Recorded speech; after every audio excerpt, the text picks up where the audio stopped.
Okay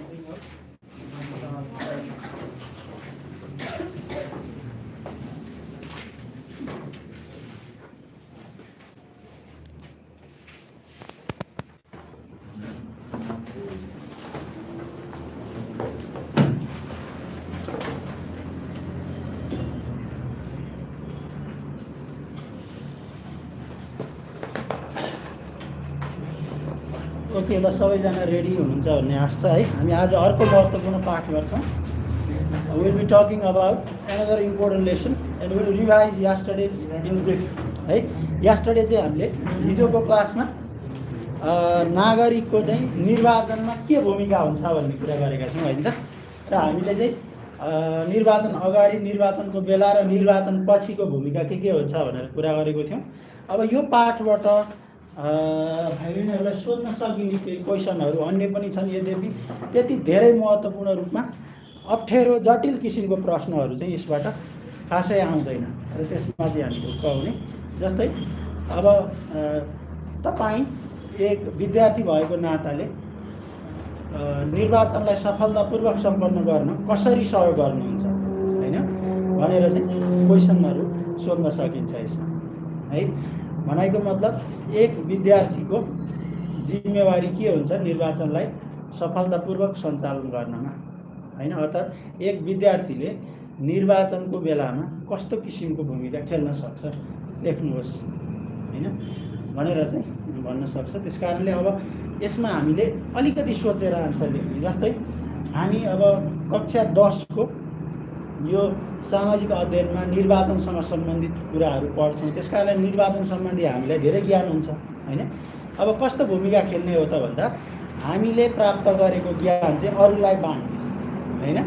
हाम्रो समाजमा गएर अशिक्षितहरूलाई शिक्षित बनाउने कुरा हुनसक्छ होइन त। त्यसपछि विशेष गरी अलिकति अशक्त अपाङ्गहरूलाई निर्वाचन केन्द्रसम्म चाहिँ पुर्याइदिन सक्छौँ निर्वाचनको बेलामा होइन। त्यसै गरेर निर्वाचन के हो, यो किन महत्त्वपूर्ण हुन्छ, सबैले भोट हाल्न भन्ने कुराको बारेमा जानकारी दिन सक्छौँ होइन त। त्यस कारणले there are various role that we can play as a student है। अब यो कुराहरू यहाँ हाम्रो एक्सर्साइजमा पनि सोधिएको छ। जस्तै म तपाईँलाई एउटा क्वेसन यहाँ लेख्छु अनि त्यसको बारेमा डिस्क्राइब गर्छु, तपाईँ आफै ट्राई गर्न सक्नुहुन्छ। जस्तै as you are student studying in class 10 you have not completed age of 18 and you are not eligible to cast vote। तपाईँ चाहिँ क्लास 10 मा पढ्दै गरेको हुनाले र 18 वर्ष पुरा नपुगेको हुनाले, पुरा नभएको हुनाले तपाईँ मत खसाल्न अर्थात् निर्वाचनमा सहभागी हुन योग्य हुनुहुन्न होइन। Though you are not eligible to cast vote what can you do, we can do the following activities भनेर केही इक्जाम्पल दिएको छ। हामी चाहिँ भोट हाल्न असक्षम भए पनि हामीले गर्न सक्ने, विद्यार्थीको रूपमा गर्न सक्ने कुराहरू चाहिँ यहाँ उल्लेख गरिएको छ भन्छ होइन। यही कुरालाई हामीले उल्लेख गर्ने हो है त। जस्तै visit your community and teach people about method of voting होइन। फर इक्जाम्पल एउटा के हुन्छ त, आफू बसेको समाजमा घुमफिर गर्ने होइन, कुनै समय मिलाएर निर्वाचनको बेलामा र मान्छेहरूलाई कम्युनिटी पिपुललाई चाहिँ सिकाउने कुरा है, यो एउटा। अर्को encourage people to choose right candidate होइन। मान्छेलाई चाहिँ सही योग्य उम्मेदवार छान्नको लागि चाहिँ प्रोत्साहन गर्न सकिन्छ होइन। Without falling in greed of any kind, कुनै किसिमको लोभ लालचमा नफसेर होइन। Help to take senior citizen physically challenge to go up to the polling centre होइन। मतदान केन्द्रसम्म चाहिँ अङ्गभङ्ग भएका, अपङ्गता भएका, त्यसै गरी वृद्धहरूलाई चाहिँ केन्द्रसम्म पुर्याउन सहयोग गर्न सकिन्छ भन्छ। Work as volunteer and help to arrange the queue and distribute water होइन। लाइनहरू मिलाउने, भोलिन्टियर भएर पानीहरूको व्यवस्था गर्ने, खानेपानीको मतदान केन्द्रमा होइन। Help in cleanliness of polling centre after poll is completed होइन। अब चुनाव सकिएपछि, मत खसाल्ने काम सकिएपछि चाहिँ मत केन्द्रको सरसफाइमा सामेल हुन सकिन्छ होइन। अब यसैलाई क्वेसन कसरी सोधिन्छ त भन्दा as a student of class 10 what would be your role in the election? Mention.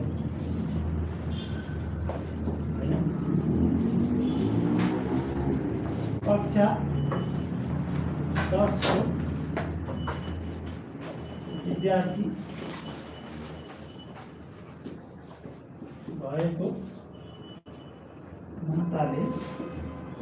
भएको कारणले नाताले चाहिँ भनेको हुन्छ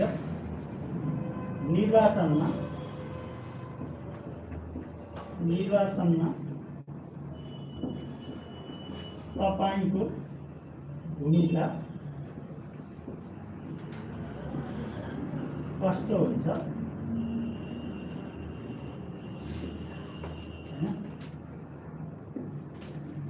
लेख्नुहोस्।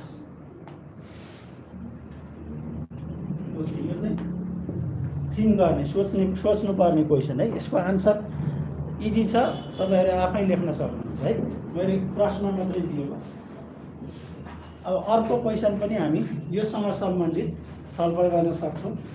अब त्यो हो writing points the advantage, writing points the advantages of prayer and impartial election. Okay, यो चाहिँ हाम्रो अर्को क्वेसन हुन सक्छ जुन हामीलाई परीक्षाको दृष्टिकोणबाट महत्त्वपूर्ण हुन्छ। Okay okay, writing points the advantages of fair and impartial election. अब यो भन्न खोजेको के त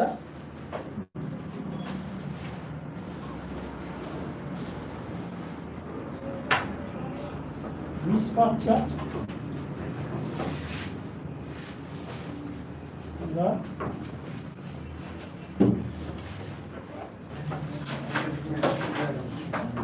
शान्तिपूर्ण ढङ्गबाट सम्पन्न निर्वाचनका फाइदाहरू उल्लेख गर्नुहोस्।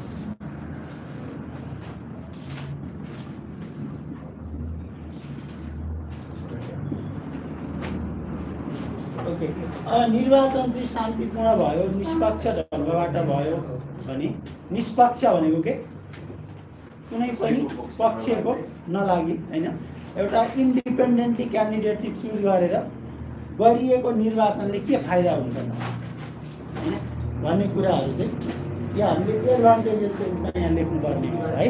अब यो पहिलो क्वेसन चाहिँ हामी आफै ट्राई गर्न सक्छौँ है।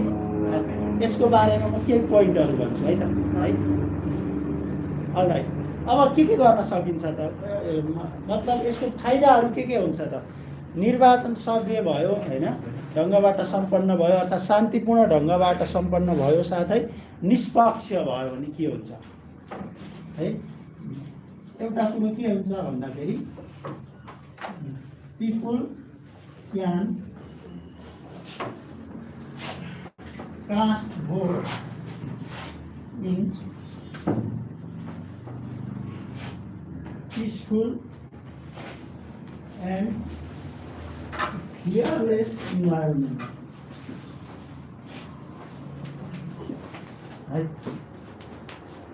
नागरिकले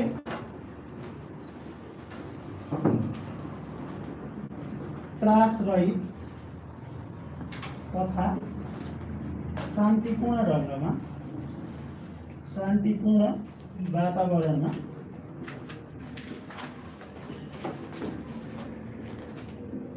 मतदान गर्न सक्छन्। मतदान गर्न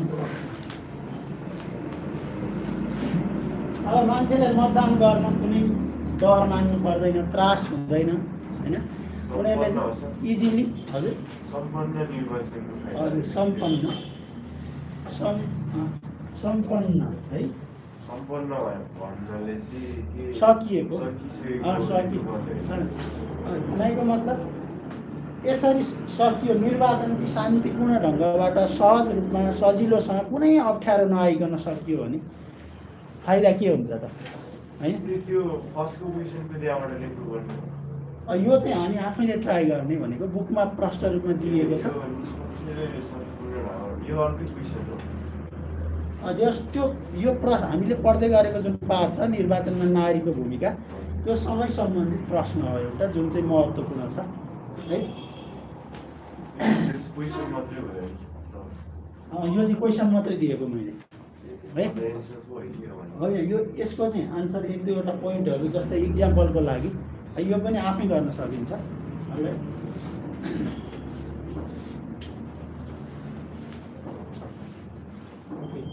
There is no chance of inter-party conflict. है राजनीतिक पार्टीहरूबीच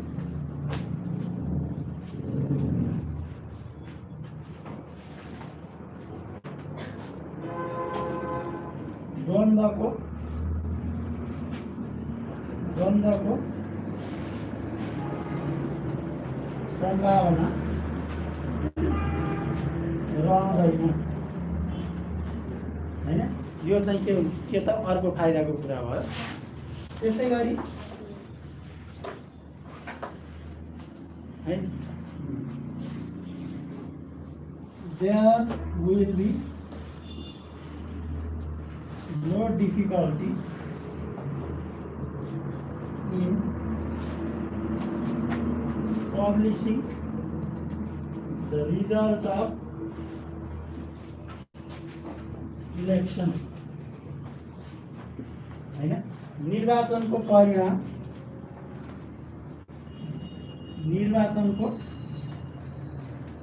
परिणाम घोषणा गर्न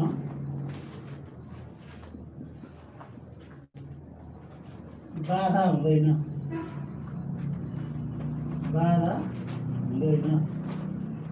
भनेको निर्वाचन आयोगले फ्रीली काम गर्न सक्छ हैन अर्थात् निर्वाचन गर्ने निकायहरूले अत्यन्तै सहज ढङ्गबाट काम गर्न पाउँछन् हैन त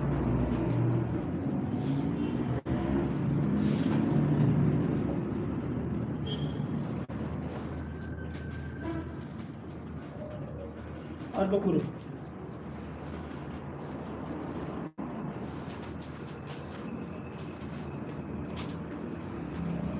eligible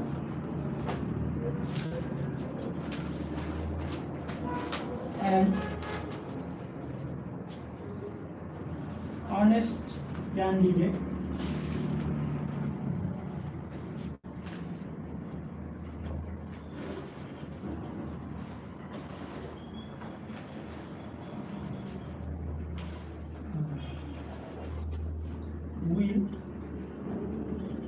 will or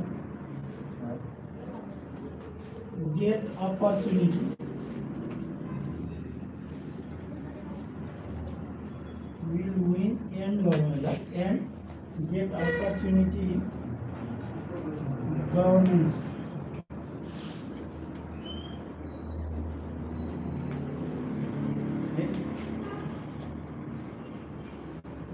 सरकारमा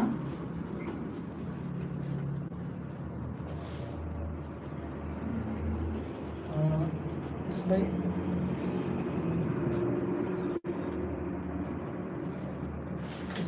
योग्य तथा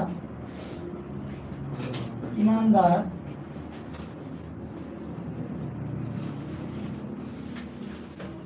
उम्मेदवारको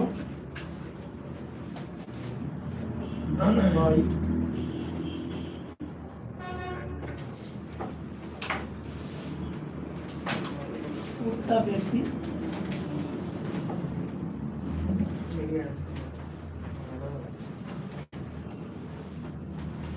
सरकारी संयन्त्रमा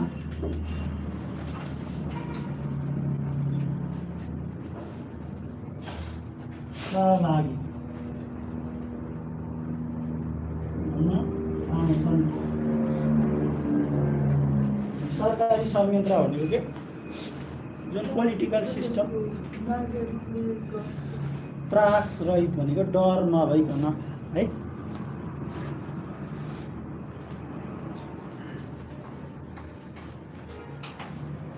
okay the election gets completed according to the wishes and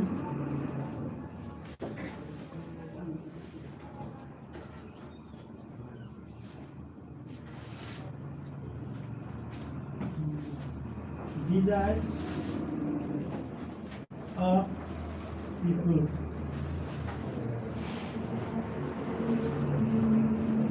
निर्वाचन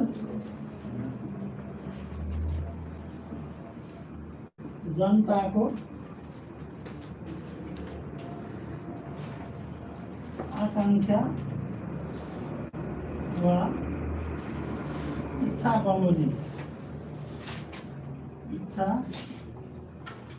बमोजिम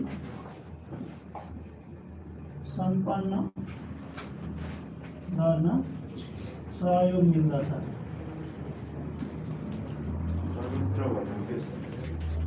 यो भनेको सरकारको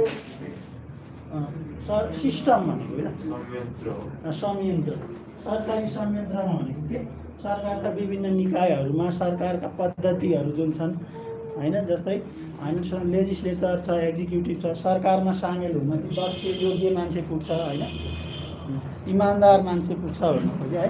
यसरी विभिन्न यसका चाहिँ के छ एडभान्टेजेस अर्थात् फाइदाहरू रहेका छन् है त। अब यति नै हो महत्त्वपूर्ण रूपमा अन्य क्वेसनहरू जुन चाहिँ यो पाठबाट सोध्न सकिन्छ है। यसलाई अब अरू समय हामी दिँदैनौँ है अरू बाँकी कुराहरू चाहिँ हामी आफै पढ्ने। Now we move on to next lesson. Okay, that is equally important. Maybe lesson 9 from unit 5. यो सकिएको है।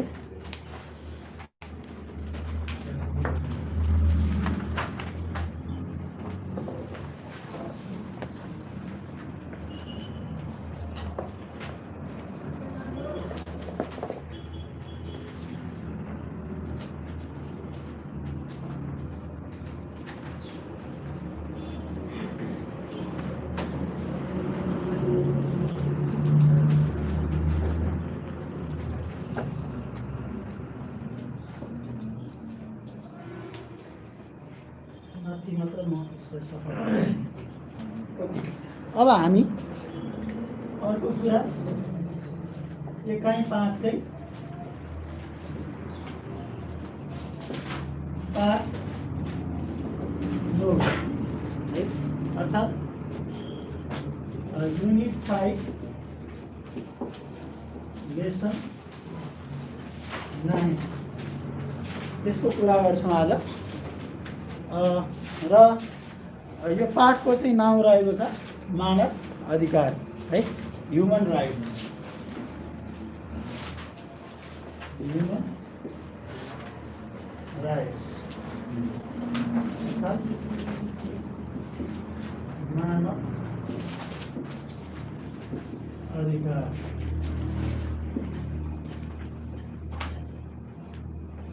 भन्ने कुरा हो।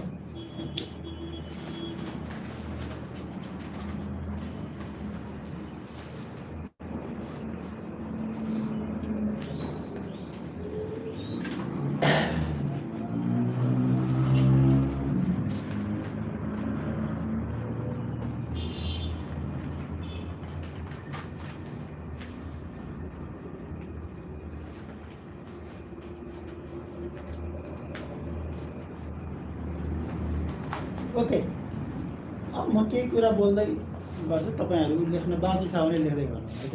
अलराइट सो मानव अधिकार भनेको के हो पहिलो कुरा हामी यहाँ जान्नुपर्ने कुरा है। र मानव अधिकार कहिले जारी भयो अर्थात् कुन निकायले मानव अधिकार प्रदान गर्दछ हैन मानव अधिकार किन चाहिन्छ होला है।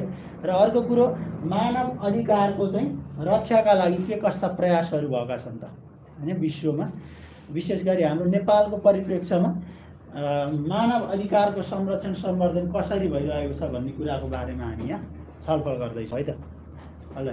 सो सबैभन्दा पहिले अब मानव अधिकार भनेको के हो त त्यसको बारेमा कुरा गरौँ है। मानव अधिकार भनेको मानव जातिलाई चाहिँ शान्तिपूर्वक बसोबास गर्नको लागि इच्छा आकाङ्क्षा पुरा गर्न सहयोग हुने हिसाबले प्रदान गरिने विभिन्न फाइदाजनक जुन कुराहरू हुन्छन् त्यसलाई नै हामी के भन्छौँ मानव अधिकार भन्छौँ है। मानव अधिकार भनेको चाहिँ मान्छेले जन्मेपछि उसले जन्मसिद्ध प्राप्त गर्ने विभिन्न के हुन्छन् अवसरहरू हुन्छन् है, अपर्च्युनिटीहरू हुन्छन्, त्यसलाई हामी के भन्छौँ मानव अधिकार भन्छौँ है। जस्तै हामीले एभ्रिवान इज बर्न फ्री भनेको छ है, एन्ड इक्वाल भनेको छ। सबैभन्दा पहिलो यो पोइन्टको कुरा गर्ने हो भने त्यसको मतलब के त सम्पूर्ण व्यक्तिहरू स्वतन्त्र रूपमा जन्मिएको हुन्छ हैन र बराबर हुन्छ है। कुनै पनि व्यक्ति जन्मिने बित्तिकै है यो चाहिँ राजै हो, यो चाहिँ प्रधानमन्त्री नै हो, अर्थात् यो चाहिँ समाजको उच्च हैन व्यक्ति हो भनेर किटान गरेर भन्न सकिँदैन। त्यसको भविष्य त पछि निर्धारण हुने हो नि हैन। त्यस कारणले के हुन्छ भन्दाखेरि सबै व्यक्तिहरू चाहिँ यो विश्वमा बस्ने सबै व्यक्तिहरू के हुन्छ स्वतन्त्र रूपमा जन्म लिएका हुन्छन् र उनीहरूको स्वतन्त्र रूपमा बाँच्न पाउने चाहिँ अधिकार हुन्छ। यदि उसले बाँच्न पाउने अधिकारमा कसैले डिस्टर्ब गर्यो भने त्यो मानव अधिकारको उल्लङ्घन हुन्छ है। र विशेष गरेर अब संयुक्त राष्ट्र सङ्घ भन्ने संस्था त पक्कै सुन्नुभएको छ होला हैन। संयुक्त राष्ट्र सङ्घले चाहिँ यो मानव अधिकार चाहिँ यो हुनुपर्दछ, अर्थात् मानव अधिकारको चाहिँ छुट्टै व्यवस्था गरेर यसलाई चाहिँ कार्यान्वयन गर्नुपर्दछ भनेर सर्टेन हैन निश्चित अधिकारहरू चाहिँ प्रदान गरेको छ है। यो किन गरियो त भन्दाखेरि अब यसको अलिकति हामीले पृष्ठभूमि ब्याकग्राउन्ड जान्नुपर्ने हुन्छ। जस्तै विश्वमा चाहिँ विश्वयुद्धहरू भए दुईवटा हैन। विश्वयुद्ध एउटा 1914 देखि 1919सम्म चल्यो हैन। त्यसपछि अर्को दोस्रो विश्वयुद्ध के भयो त भन्दा 1939 देखि 45 सम्म चल्यो है। यसरी पहिलो र दोस्रो विश्वयुद्धहरूले चाहिँ के गर्यो विश्वमा भने अत्यन्तै ठुलो मानव अधिकारको हनन गर्यो। भनेको मतलब निर्दोष जनताहरू नागरिकहरूको चाहिँ अकालमै ज्यान गयो। कुरो बुझ्नुभयो नि हैन।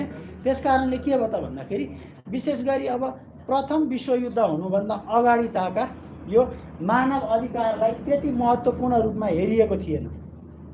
कुरो बुझ्दै विशेष गरी मानव अधिकारको चाहिँ संस्थागत गर्ने, यसलाई संस्थागत गर्ने कुरा भनेको प्रथम र दोस्रो विश्वयुद्धपछि सुरु भएको। किनभने त्योभन्दा अगाडि मानव अधिकारको कुरा त्यति उड्दैन थियो। महिलाहरूलाई अत्यन्तै गम्भीर रूपमा हेपिएको थियो हैन। कतिपय देशहरूमा के हुन्थ्यो महिलाहरूलाई नागरिकतै दिइँदैन थियो हैन। उनीहरूलाई चाहिँ राज्यका विभिन्न संयन्त्रमा चाहिँ सहभागी गराइँदैन थियो हैन। वर्णको आधारमा विभेद थियो हैन, काला गोरा भनेर हैन। त्यसै गरी धनी गरिब भनेर चाहिँ विभेद थियो। विशेष गरेर मान्छेहरूलाई दास बनाइन्थ्यो हैन, नोकर बनाइन्थ्यो। र अर्को कुरो के भयो त भन्दाखेरि अकालमा विभिन्न व्यक्तिहरूको निर्दोष व्यक्तिहरूको चाहिँ ज्यान गयो है। विभिन्न देशहरू चाहिँ युद्धमा सामेल भए तर निर्दोष जनताहरूले के गर्नु पर्यो ज्यान चाहिँ त्याग्नु पर्यो हैन। त्यस कारणले गर्दा के भयो त भन्दा एक्सट्रिम भायोलेसन भयो है। ह्युमन राइटको चाहिँ अब मान्छे चाहिँ सम्पन्नशाली शक्तिशाली देश अर्थात् व्यक्तिले जे गरे नि हुन्छ जस्तो किसिमको एक किसिमको सिचुएसन देखियो हैन। यसले के गर्यो त भन्दा मानिसहरूको चाहिँ जुन अधिकार छ त्यसमा चाहिँ हनन गर्यो। त्यसै कारणले गर्दाखेरि अब यो 1948 को 10 डिसेम्बरमा चाहिँ के भयो भन्दाखेरि संयुक्त राष्ट्र सङ्घबाट चाहिँ मानव अधिकार सम्बन्धी घोषणापत्र भनेर जारी भयो है। मानव अधिकार सम्बन्धी घोषणापत्र है त। अब त्यसले के गर्यो त भन्दा लगभग 28वटा जति अधिकारहरू चाहिँ ड्राफ्टिङ गरिएको छ, बनाइएको छ र यी राइट चाहिँ युनिभर्सल हुनेछन्, यी राइटको यी अधिकारहरूको चाहिँ हनन हुने छैन भनेर के गर्यो, एक किसिमको ल जारी गर्यो र अहिले विश्वभरि संयुक्त राष्ट्रसङ्घको घोषणापत्रमा उल्लेखित अधिकारहरू चाहिँ सबैले इन्जोय गर्न पाउने चाहिँ अधिकार रहेको छ। र अर्को महत्त्वपूर्ण कुरा, यी मानव अधिकार सम्बन्धी कुराहरू व्यवस्था गर्नको लागि तत्कालीन अमेरिकाको राष्ट्रपतिको श्रीमती है फ्र्याङ्कलिन डी रुजवेल्ट भन्ने त्यति बेलाको राष्ट्रपतिको श्रीमती इलेनोर रुजवेल्ट भन्ने एकजना महिलाको ठुलो हात रहेको छ। सुरुमा मानव अधिकार सम्बन्धी कुरा गर्ने हैन महत्त्वपूर्ण व्यक्तित्व भनेको को हो त भन्दा तत्कालीन अमेरिकी राष्ट्रपतिको श्रीमती इलेनोर रुजवेल्ट भन्ने हो है। इलेनोर रुजवेल्टले चाहिँ के गरिन् त भन्दा सबैभन्दा पहिले यो मानव अधिकार सम्बन्धी घोषणापत्र ल्याउने प्रस्ताव राखिन् र त्यो कुरा आफ्नो श्रीमान जो राष्ट्रपति हैन फ्र्याङ्कलिन डी रुजवेल्टलाई चाहिँ उनले जानकारी गराए। अब यो कुरा चाहिँ अनि के भयो त भन्दा युएनओसम्म पुग्यो, त्यसको बारेमा बृहत रूपमा छलफल भयो र उनले विभिन्न ढङ्गबाट चाहिँ युएनओ आफ्नो श्रीमानलाई सहयोग गरिन् हैन। र अन्तिममा के भयो त भन्दा विश्व समुदायले नै यो कुरा औचित्यपूर्ण छ, ठिक छ भन्ने ठानेर के गर्यो त संयुक्त राष्ट्रसङ्घले 10 डिसेम्बर 1948मा चाहिँ संयुक्त के अरे यो ह्युमन राइट्स सम्बन्धी घोषणापत्र जारी गर्यो। त्यसै कारणले गर्दाखेरि हामी प्रत्येक वर्षको डिसेम्बर 10लाई चाहिँ राष्ट्रिय मानव अधिकार दिवसको रूपमा मनाउँदै आएका छौँ है। अन्तर्राष्ट्रिय मानव अधिकार दिवस भनेर चाहिँ प्रत्येक वर्षको डिसेम्बर 10लाई चाहिँ हामी मनाउँछौँ है। यो कुरा चाहिँ पहिलो कुरा भयो है। यसको ब्याकग्राउन्ड कसरी मानव अधिकारको कुरा उठ्यो त विश्वमा हैन भन्ने कुराहरू है। यो त्यसकारणले त्यति धेरै अगाडि उठान गरिएको विषय होइन। मानव अधिकारको कुरा लगभग यो नयाँ कन्सेप्ट नै भन्नुपर्छ हैन। किनभने मानिसको चाहिँ सभ्यताको विकास अत्यन्तै धेरै अगाडि समयदेखि भएको हैन। यद्यपि यसरी नीतिगत रूपमा चाहिँ यो यस्ता किसिमका अधिकारहरूको कुरा गरिएको थिएन हैन। अब हामी यसमा चाहिँ केही कुराहरूलाई जस्तै मानव अधिकार हैन र अर्को अब हामीले सुन्दै आएको नागरिक अधिकार अर्थात् आधारभूत जुन राज्यले प्रदान गर्ने अधिकारहरू छ हैन, फन्डामेन्टल राइट र ह्युमन राइटमा चाहिँ के फरक छ भन्ने कुराहरू गर्छौँ है। अब मानव अधिकारको नेचर, यसको प्रकृति कस्तो हुन्छ त भन्दा यो मानव अधिकार भनेको अन्तर्राष्ट्रिय कानुन बमोजिम तय गरिएका अधिकारहरू है। र मानव अधिकारहरू विश्वमा सबैको लागि एउटै हुन् है। एउटा देशमा एउटा मानव अधिकार, अर्को देशमा अर्को मानव अधिकार भन्ने हुँदैन है। र अर्को कुरो भनेको यी मानव अधिकारका कुराहरू जुन यहाँ संयुक्त राष्ट्रसङ्घको घोषणापत्रमा उल्लेख गरिएका छन्, यी कुरा सबैले फलो गर्ने कुराहरू हुन् है। र यी मानव अधिकारको हनन भएमा चाहिँ के हुन्छ त त्यो इस्यु चाहिँ विश्वभर पुग्छ र अन्तर्राष्ट्रिय कानुनले चाहिँ त्यसलाई मानव अधिकारको उल्लङ्घन भनिदिन्छ र व्यक्तिलाई कारबाही हुन्छ हैन त। त्यसकारणले गर्दाखेरि यो मानव अधिकार चाहिँ कस्तो हो त एकदमै ब्रोड कन्सेप्ट हो, एकदमै फराकिलो के हो अवधारणा हो। अब हामीलाई हाम्रो टेक्स्ट बुकमा हैन यिनै कुराहरूको बारेमा चाहिँ यहाँ भनिएको छ। जस्तै पहिलो कुरा वाट इज ह्युमन राइट्स है, अर्थात् मानव अधिकार भनेको के हो। त्यसपछि मानव अधिकारको कुरा कसरी उठ्यो त हैन, how was the concept of human right raised और who contributed in formation of these rights हैन। त्यसै गरेर what are the differences between human rights and fundamental rights है। तपाईले फन्डामेन्टल राइट्स भन्ने सुन्नुभएको होला। प्रत्येक देशले आफ्ना नागरिकलाई उक्त देशमा बसे बापत विभिन्न अपर्च्युनिटीहरू अधिकारहरू दिएको हुन्छ। त्यसलाई हामी के भन्छौँ? फन्डामेन्टल राइट्स भन्छौँ है त। आधारभूत अधिकारहरू सिभिल राइट्स पनि भन्छ, नैसर्गिक अधिकार भन्छ होइन। हो, यो अधिकारहरू चाहिँ के हुनसक्छ भन्दाखेरि देशबिच फरक हुनसक्छ है। कतिपय देशमा मानव अधिकारका कुराहरू अत्यन्तै सीमित हुन्छन् होइन, कम हुन्छन् भने कतिपय देशमा धेरै अधिकारहरू दिएको हुन्छ होइन। त्यस कारणले अब यहाँनिर हामीले हेर्नुपर्ने कुरा के छ त? ह्युमन राइट्स र फन्डामेन्टल राइट्स बिचको फरक के छ है। फन्डामेन्टल राइट भनेको के त? कुनै पनि एउटा देशको होइन संविधानले उक्त देशमा बस्ने नागरिकहरूको होइन अस्तित्वको लागि, उनीहरूको बेटरमेन्टको लागि, पर्सनालिटी डेभलपमेन्टको लागि, सहज रूपमा चाहिँ जीवन जिउनको लागि दिएको फ्यासिलिटिज है। These are the privileges guaranteed in the constitution of a certain country, okay, with an aim of developing personality of people or helping to live in peaceful environment होइन। त्यस कारणले यो थोरै यसको बारेमा डिफ्रेन्सको कुरा गरिएको छ। त्योभन्दा पहिले अनि त्यसपछि हामी त्यो राइटहरू के हो त है। Universal declaration of human right चाहिँ कहिले गरियो भन्ने बारेमा कुरा गर्छौँ है। अब सबैभन्दा पहिले एउटा प्रश्न यहाँ के हुने भयो? What do you mean by human rights है। What do you mean by human rights होइन। मानव अधिकार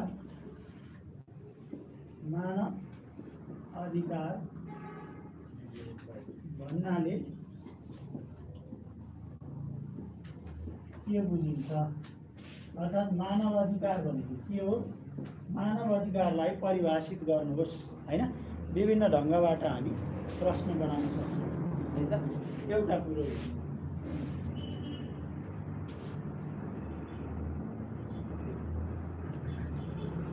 मानव जातिको सहज अस्तित्व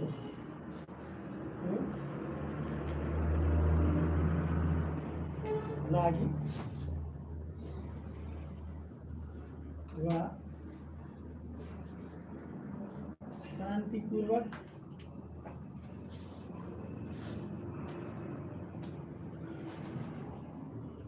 बाँच्न पाउने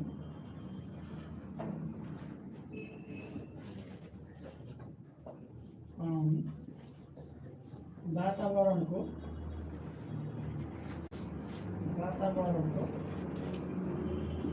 सृजना गर्नको लागि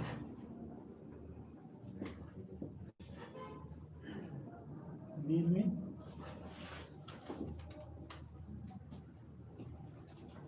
विभिन्न अधिकारहरूलाई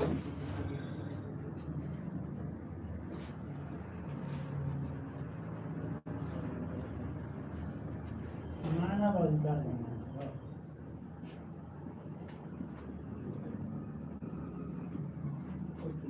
अब मानव अधिकारलाई हामी विभिन्न ढङ्गबाट परिभाषित गर्न सक्छौँ। एउटा तरिका यसरी भन्ने हो होइन। यसलाई अर्को तरिकाबाट पनि हामीले डिफाइन गर्न सक्छौँ है त। मानव अधिकार भन्नाले मानव जातिलाई सहज ढङ्गले बसोबास गर्न होइन, जीवन जिउन सहयोग गर्ने हिसाबले दिएका विभिन्न अवसरहरूलाई बुझिन्छ भन्दा पनि भयो होइन।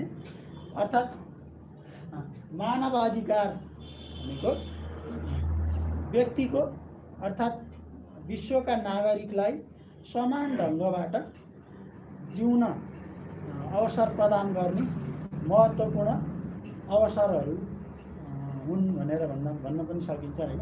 अब विभिन्न ढङ्ग छ, विभिन्न तरिकाहरू छन् होइन। तपाईँ आफै अन्य तरिकाबाट पनि यसलाई डिफाइन गर्नुहुन्छ है त। Okay, those rights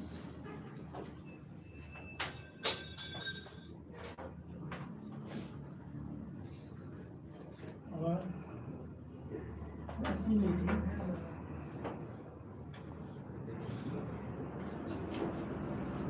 provided to human beings for making their life comfortable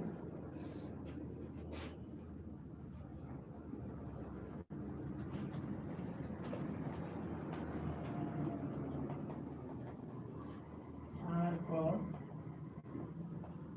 human rights. Okay. Those rights are facilities provided to human beings for making their life comfortable are called human rights. सर्टमा हामी यसरी पनि यसलाई इङ्ग्लिसमा define गर्न सक्छौँ है त।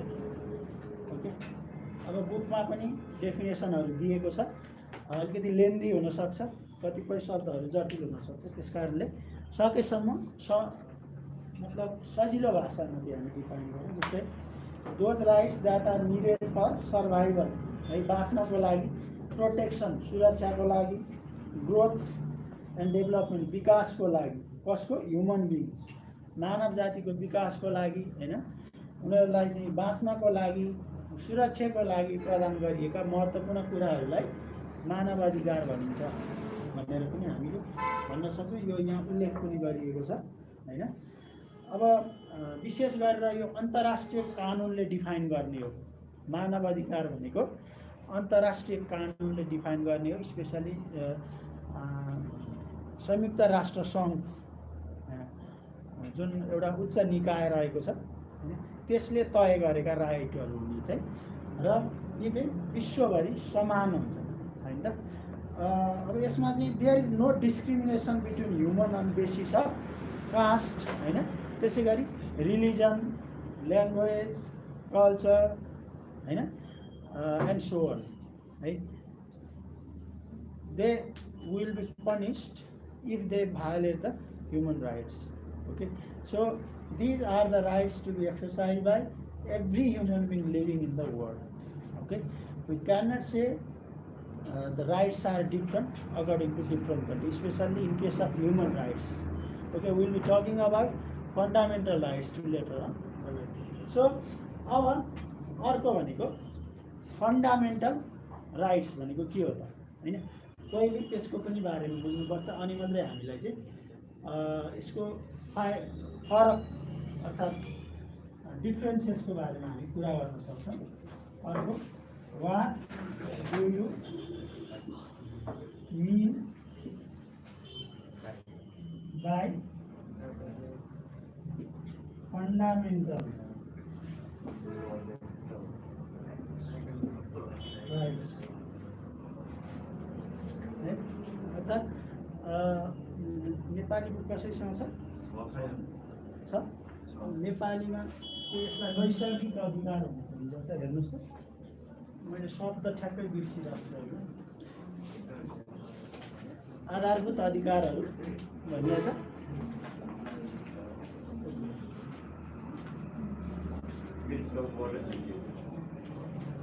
एकचोटि दिनुहोस् त।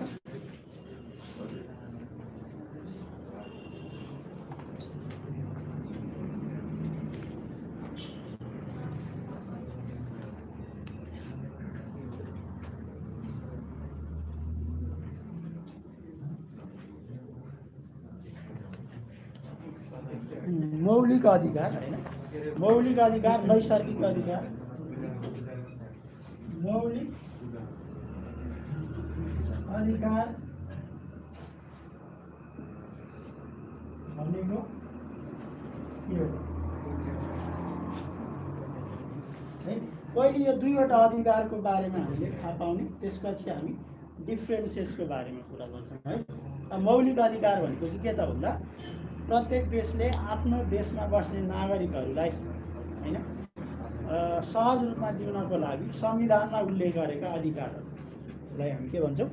मौलिक अधिकारहरू भन्छौँ। र यो चाहिँ देश पछि फरक हुन सक्छ, यो चाहिँ कुनै देश विशेष हुन्छ, है। अब यसको बारेमा पढ्नु होला अनि डिफाइन गर्न ट्राई गर्नु होला हामी। ती राइटहरू, ह्युमन राइटहरू के हुन्, होइन, भन्ने कुरा गर्छौँ भोलि। अनि अर्को कुरो यसको डिफ्रेन्सेसको कुरा गर्छौँ। अनि यो नेपालमा चाहिँ विभिन्न सङ्घ संस्था छन् जसले मानव अधिकारको रक्षाको लागि काम गरिरहेका छन्। तिनीहरूको के हुन् त होइन, कुन कुन संस्थाहरू काम गरिरहेछ त्यसको बारेमा पनि कुरा गरौँला। Okay, so thank you so much everyone. Will be back next